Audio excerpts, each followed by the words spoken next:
everyone, I am Manoj Kumar.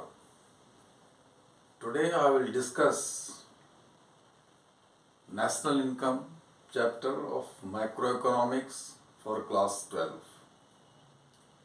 In my earlier two videos, I had talked about the steps that we are required to follow to cover this topic, and if we follow those topics diligently, how the things will fall in their place organically. And in my second video, I had talked about the circular flow of income, output and employment between the four different economic agents: households, firms, government and rest of the world. In this chapter, the very important part is to understand the various terms related with it. So today we will be taking up different terms one by one. First, let us understand what is factor income and what is transfer income.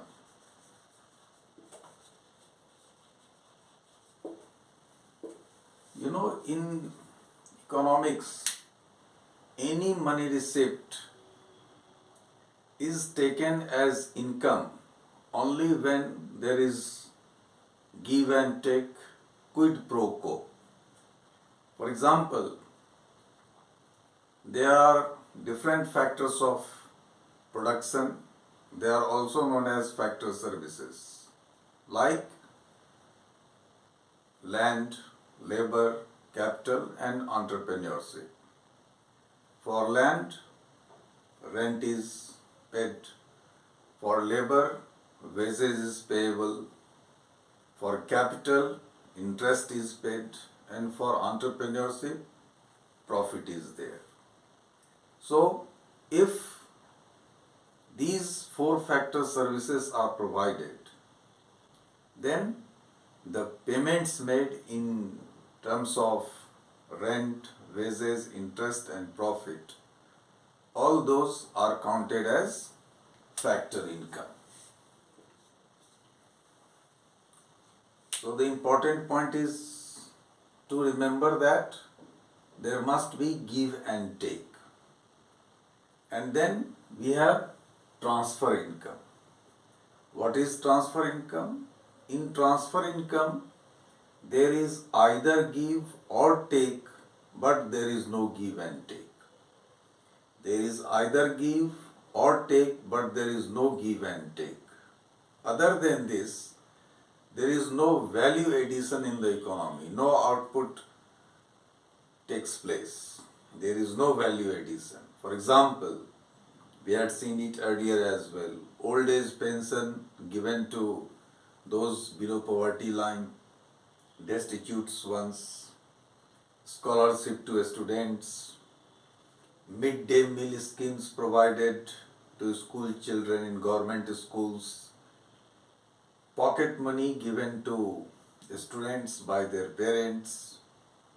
So in all these payments, there is either give or take, but there is no give and take.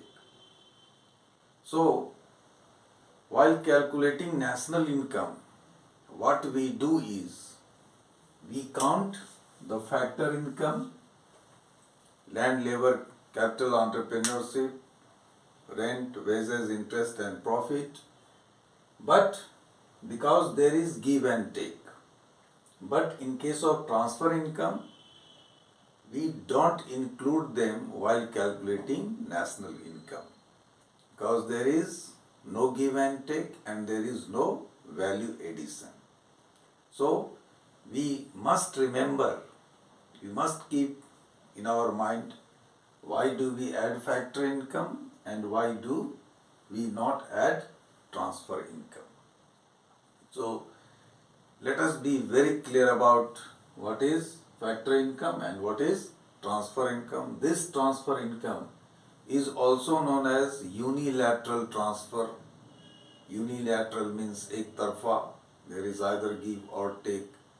So this transfer income is also known as unilateral transfer or current transfer. Any three of them it is same. Then the next one is goods and their types. The next one is goods and their types. There are mainly two types of goods. One is intermediate goods.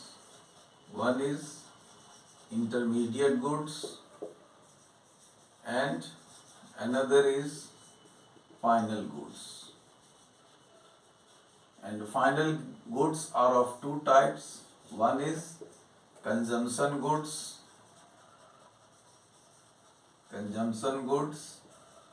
and another is capital goods.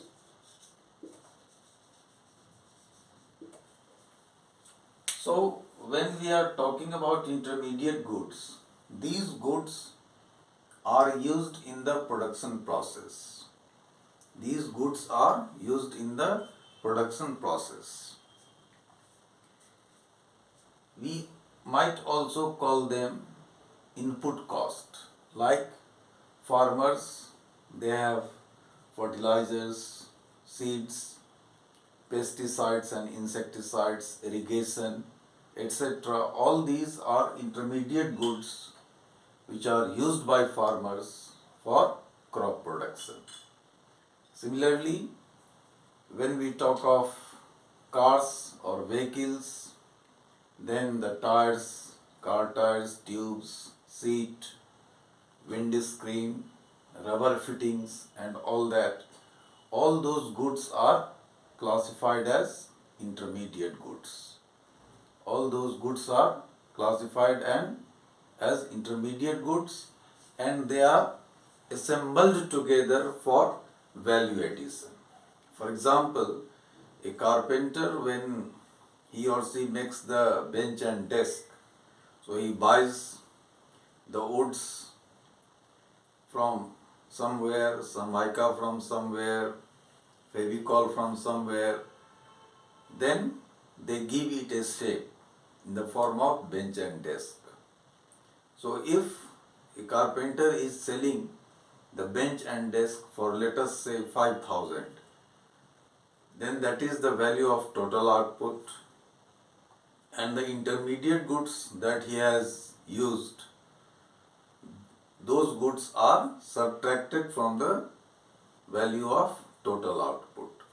For example, if the value of intermediate goods is 3,000 and he has given all of them a shape, bed, bench and desk and sold it for 5,000, then the value addition is 5,000 minus 3,000 equal to 2,000. So these are intermediate goods.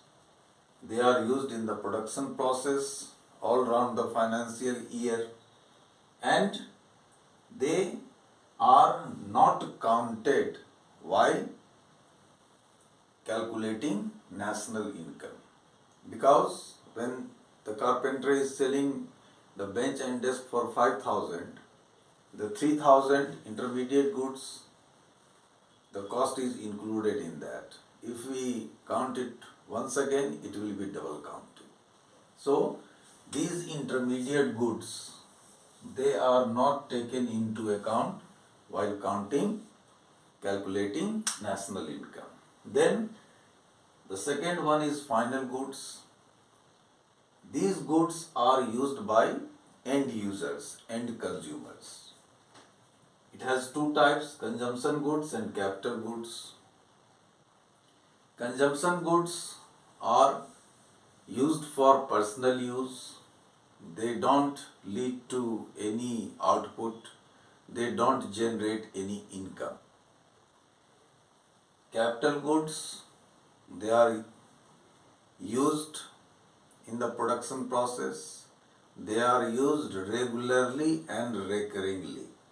They are used regularly and recurringly. To understand it, we use refrigerator, AC at our home, but we use refrigerator and AC for our personal use. We are not generating any income out of that. But when the same refrigerator is there in a shop, the shopkeeper stores cold drinks in that and selling those cold drinks, then he is using that refrigerator for generation of income. Similarly, the ACs, here at our home, we are not generating any income, but if it is in the shop, it is generating income. So what we need to understand is, it is not the goods, it is not the goods which determine their types. It is their uses. How do we use them? The same goods may be intermediate goods, consumption goods or final goods. To understand it in a better way, let us assume that there is a car dealer.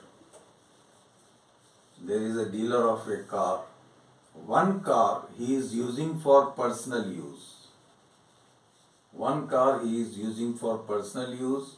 Another car he is using for resale, selling it to customers. And the third car he is using as taxi. So the car he is using for personal use, that is the consumption goods, because he is not generating any income out of it, it is not used in the production process. The car he is reselling is intermediate goods, and the car he is running in taxi services is capital goods. So intermediate goods are not counted while calculating national income because it will be double counting. Consumption goods and capital goods are counted. The difference is, consumption goods does not lead to any output, capital goods leads to output. Consumption goods don't generate any income and capital goods generate any income. So when we will be taking up the expenditure method of calculating national income, we will be taking into account only consumption goods and capital goods. Right? Now we will see domestic territory and normal residents. Now we will see domestic territory and normal residents. Domestic territory and normal residents, these two are very important concept, and we must be very clear what is domestic territory and who are normal residents of a country. So here we have domestic territory.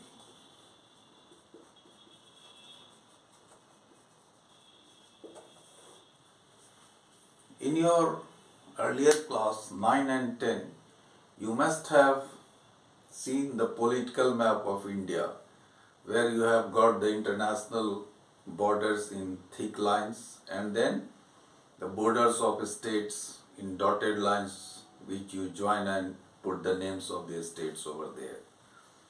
So what is inside that international border of political map comes within the domestic territory. So one is political map. One is political map. The next one is offshore, away from the seashore of a country, up to 12 nautical miles. Whatever is found under the sea water, whatever is found under the sea water, all those natural resources are also the property, the income of the country. So offshore, be it like we have offshore exploration drilling platform of ONGC, which is there in one of the geography books in schools at the cover of the book.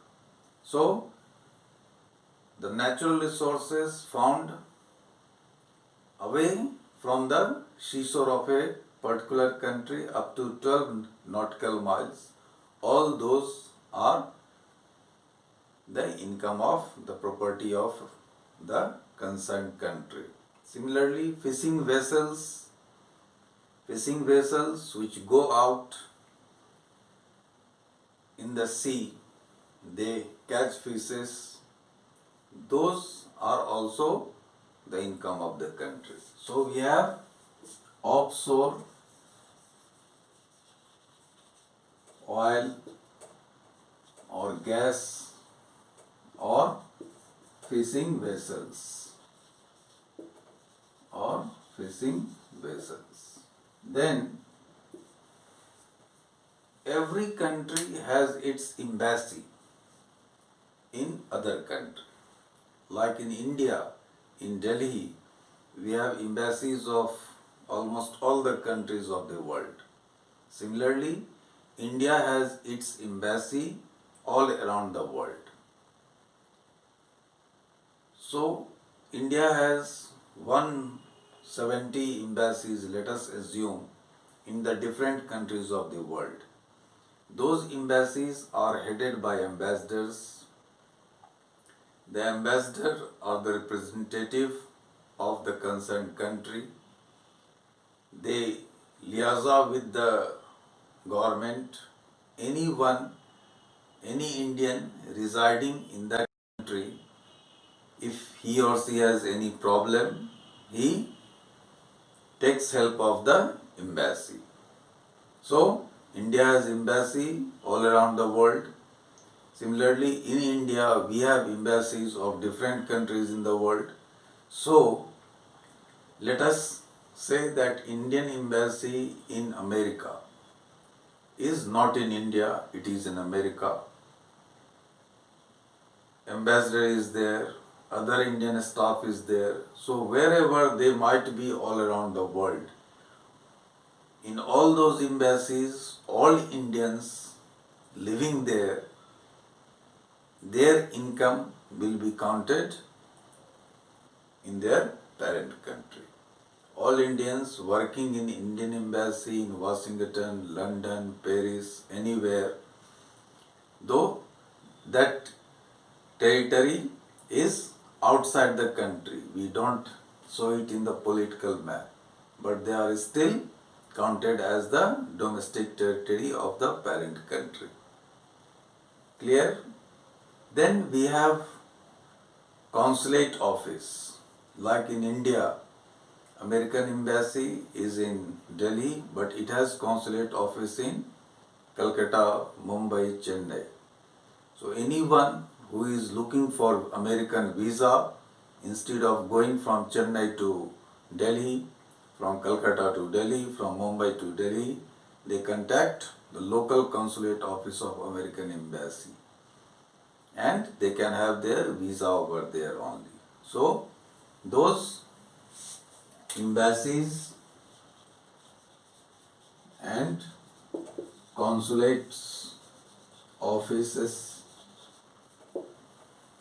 are also within the domestic, counted within the domestic territory of a country.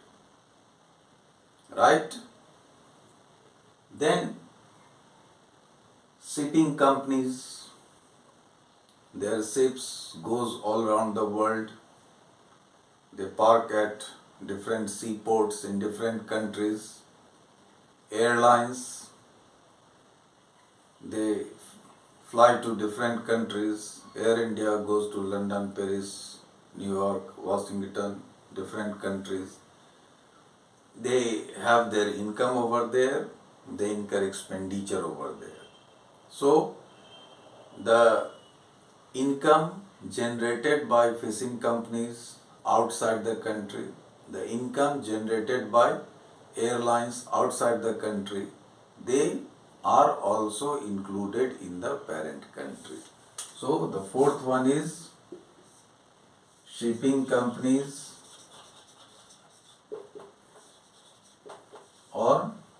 airlines operating in different countries.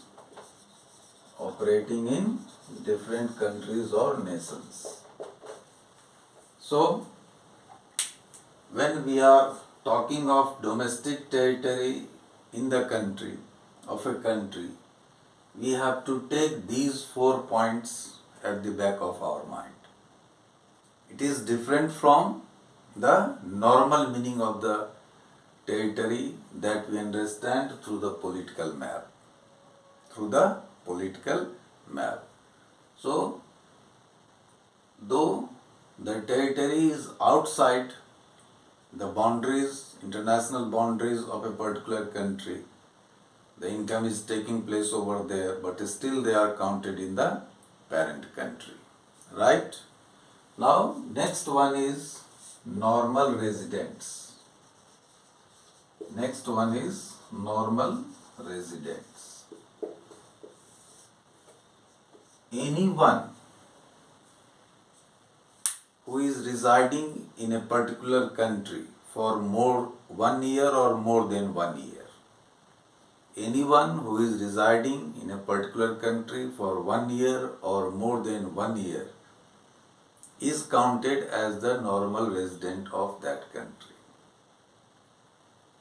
For example, if an Indian is there in America for 1 year or more than 1 year, his income will be counted in the national income of America.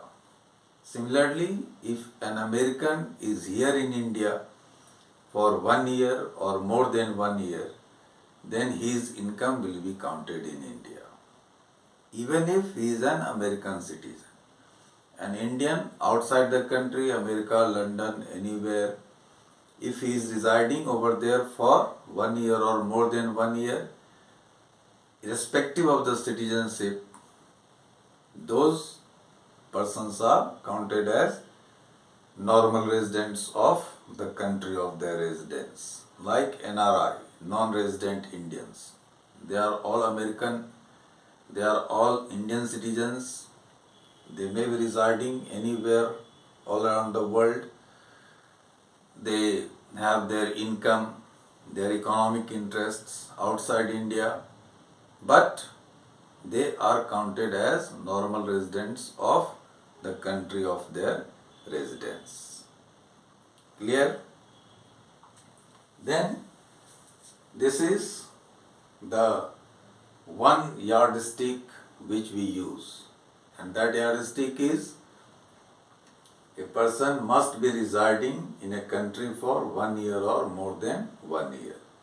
If we take the example of inside the country, Bihar is known for its migration. There are Biharis who have settled in Mumbai or Delhi. They live there permanently. So their income will be counted in the GDP of Maharashtra or Delhi. But there are migrant workers who go to Mumbai and Delhi, come back after 6 months, 8 months, 9 months to their parent state. So their income will be counted in Bihar instead of Mumbai and Delhi. It happens inside the country as well, and it applies to the foreign countries as well. And there are exceptions. There are exceptions. The exceptions are army establishments. Army establishments. America has its troops, army, stationed permanently all around the world in different countries. For last so many years, American army is there in Iraq, they are there in Afghanistan for more than 10 years, 15 years, 5 years. There are permanent establishment of American armed forces in Philippines. So, the armed establishments which is there outside the country, they are not taken as the normal residents of that country. For example, American citizen in Afghanistan or Iraq, their income will be counted in America. Their income will be counted in America. So that is one exception. Another is persons working with international agencies like WHO, UNICEF. So anyone who is working with World Health Organization or UNICEF, he or she might be posted in any country, but their income will be counted in their parent country. Their income will be counted in their parent country. Similarly, tourists and students who go outside the country for education, they are not counted normal resident of that country. They are not counted as normal resident of that country. So, for someone to be counted as normal resident of a country, there is only one condition. He or she must be there for 1 year or more than 1 year. We have these three exceptions where they are not counted as the normal resident of the country of their residence. Clear? Right? Now, there is a concept of stock and flow. There is a concept of stock and flow. So, stock is the measure of a quantity at a particular point of time. Stock is the measure of a quantity at a particular point of time. For example, if I went to ATM, withdrew some money, and after the withdrawal, the deposit is showing 50,000. So today, this day, on 20th of December 2020, my stock is 20,000 or 50,000, whatever is left balance in the deposit. After 3 months, again I went to ATM, I withdrew it, and then the balance is showing 20,000. 3 months ago it was 50,000, now it is, after 3 months, it is 20,000. So after 3 months, on that particular day, that 20,000 will be a stock. So a stock is gives us measure of a quantity at a particular point of time. It has no time dimension. It has no time dimension. It is a static concept. Flow is measure of a quantity which gives us the quantity during a period of time, over a period of time. It has time dimension. It is a dynamic concept. It is a time dimension. It is a dynamic concept. For example, we have a overhead water tank which gets filled up in, let us say, 20 minutes. I put on the switch. After 15 minutes, I measured the water. That is 1500 liter. I put it on again. After 18 minutes, I saw the quantity is 1800 liter. So at 15th minute, the stock is 1500 liter. At 18th minute, the stock is 1800 liter. and the flow between 15 and 18th minute is 1800 minus 1500 liter equal to 300 liter. Clear? So stock is the measure of a quantity which gives us the value at a particular point of time. Flow is the measure of a quantity which gives us the measure over a period of time during a period of time. Right? Now we will see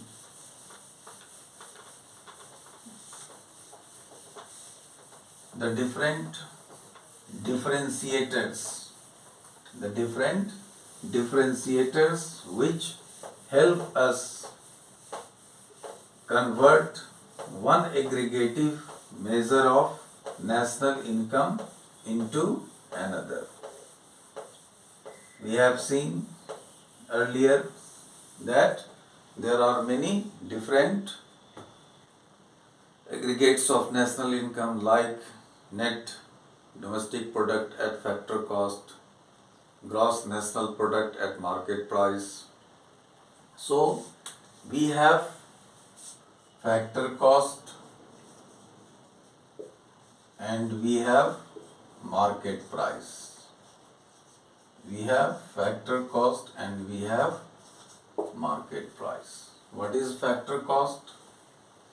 Factor cost is the cost incurred by the producers in factor payment.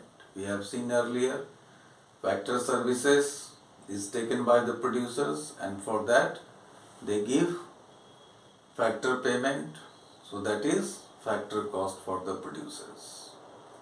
And what is market price? Market price is the price at which the goods are sold in the market. And their differentiator is NIT. What is NIT? NIT is net indirect tax. NIT is net indirect tax, which is the difference between indirect tax and subsidies. We have seen these two items in the circular flow of income, output and employment. This indirect tax like GST, sales tax, we pay to the service provider or the shopkeeper from which we buy the commodities, and this subsidies comes from the government to the firms. So when all the factor cost is paid, the goods are ready to be sold in the marketplace. Now, either the goods will be taxed or it will be given subsidy. Both does not go simultaneously. Both does not go simultaneously. Once the factor cost has been paid, then it will be either taxed or it will be given subsidies. And the difference of indirect tax and subsidy is what is known as NIT. So, when we add factor cost and NIT, we get market price.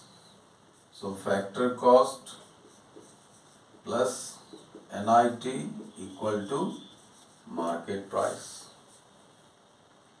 And when we subtract NIT from market price as we move from downwards to upwards, then we get factor cost. So market price minus NIT equal to factor cost.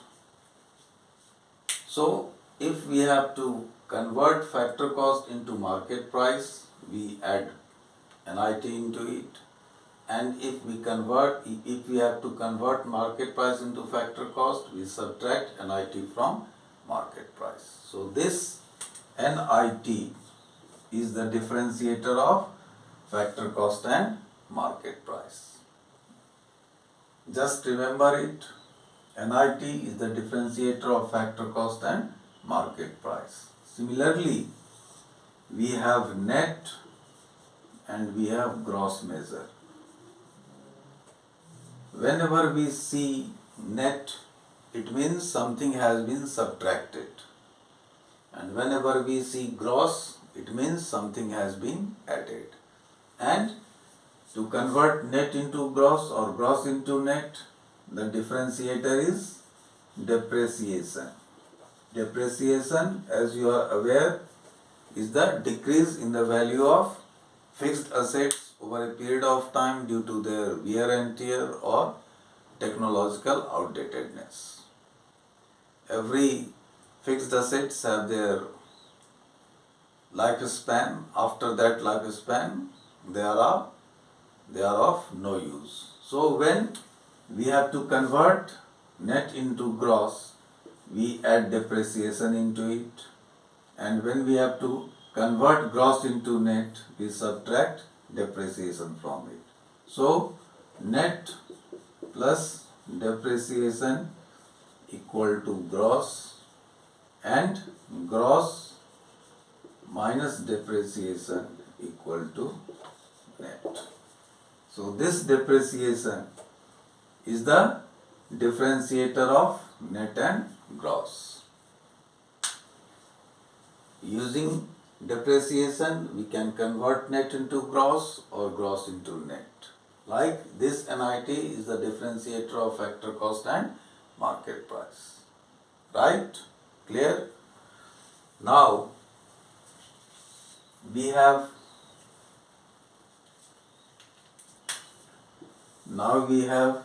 domestic income and we have national income, and their differentiator is NFIA, net factor income from abroad. What is net income from abroad?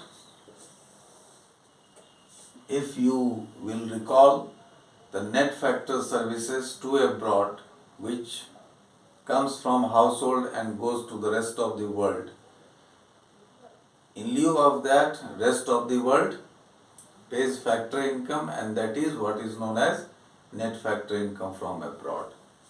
Here we have NFSA, that is net factor services to abroad.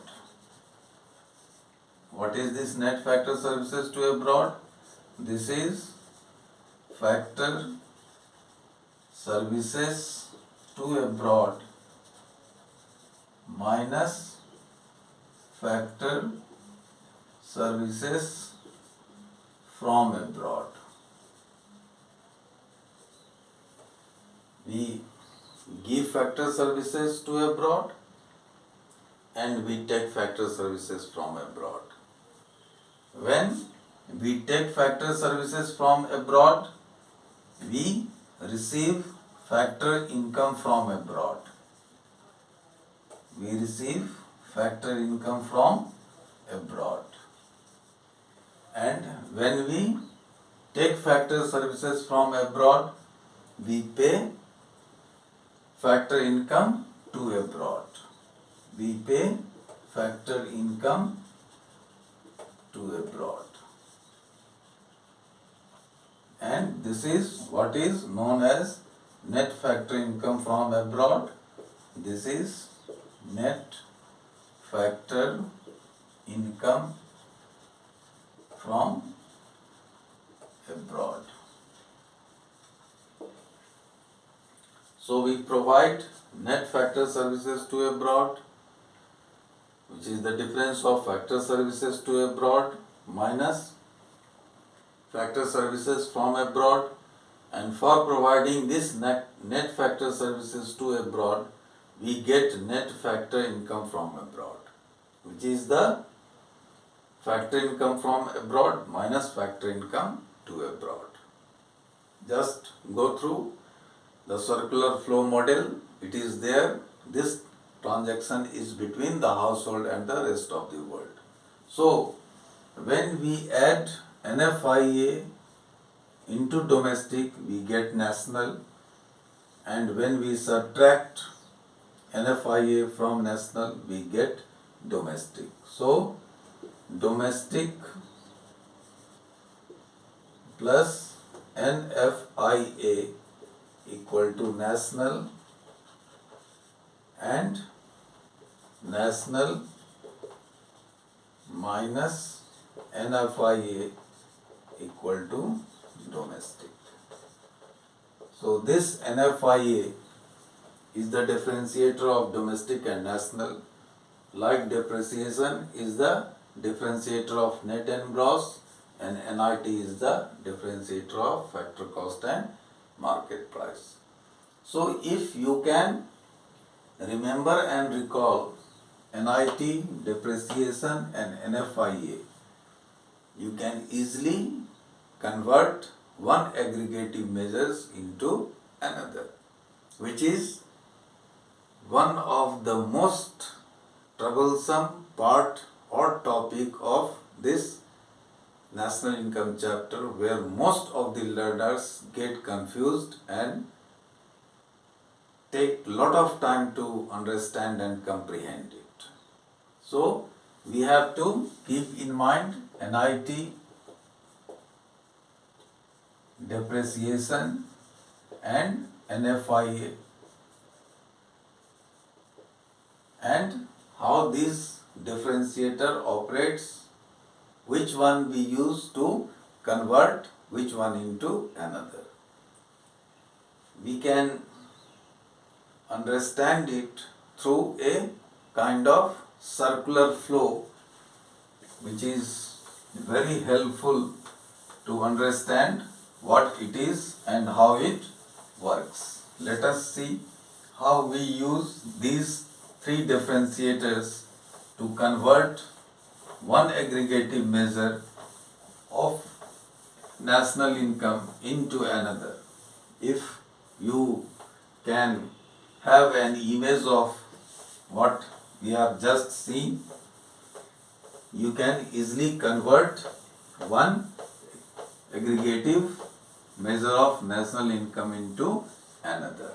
What we are required to do is, we are required to add or subtract NIT, depreciation or NFIA. For example, here we have net domestic product at factor cost. Now let us add depreciation, let us add NIT, and let us add NFIA. When we add depreciation, this net changes into gross and it becomes gross domestic product at factor cost. When we add NIT into NDP-FC, this FC factor cost changes into market price and this becomes NDP-MP, net domestic product at market price. And when we add NFIA into NDP at factor cost, this domestic changes into national and it becomes net national product at factor cost. Now again we add NIT here. When we add NIT into GDP at factor cost, this factor cost changes into market price and this becomes GDP-MP. When we add depreciation into it, NDP at market price, then this net changes into gross and it becomes GDP-MP. And when we add NIT into this factor cost changes into market price and then it becomes NNP at MP. Now we have these three differentiators. We have already added depreciation and NIT. Now we will add NFIA into it. When we add NFIA into GDP at market price, this domestic changes into national and we get GNP-MP. We have used NIT and depreciation. Now we will add NFIA into it. When we add NFIA into it, this domestic changes into national. This becomes GNP at market price. We have already added NFIA and NIT. Now depreciation is left. When we add depreciation into it, this net changes into gross. So as we move downwards, we keep on adding. Similarly, if we go upwards, we will go on subtracting. So by using NIT, depreciation and NFIA, adding or subtracting, we can convert one national aggregate, the 8 of them, one into another without any hitch or glitch or any problem. So you must remember these differentiators. Draw this chart 3-4 times, move downwards, go upwards. The concept of conversion of one national aggregate measure into another will become crystal clear. So today, in this session, we talked about the various terms associated with national income. We have already seen all of them almost. While going for that, circular flow of income output and expenditure, and if you can remember all these terms vividly, will understand what is their significance. There is no doubt that you will have no problem in working out the questions of this chapter. But if you are not thorough with all these terms, you might get stuck anywhere. As they say in polio vaccination drive, एक बच्चा छूट गया, polio का चक्र टूट गया. Similarly, if you miss any of these terms, you will find it quite tough and you might get stuck at any place. I hope you were able to comprehend what was being discussed in this video. In my next video, I will be talking about the 3 methods of calculating national income: income method, expenditure method and value added method. There also we will see the main parts and their subparts. If we can remember and recall the main parts and subparts, you will find no difficulty in working out the numericals of this chapter. Thank you.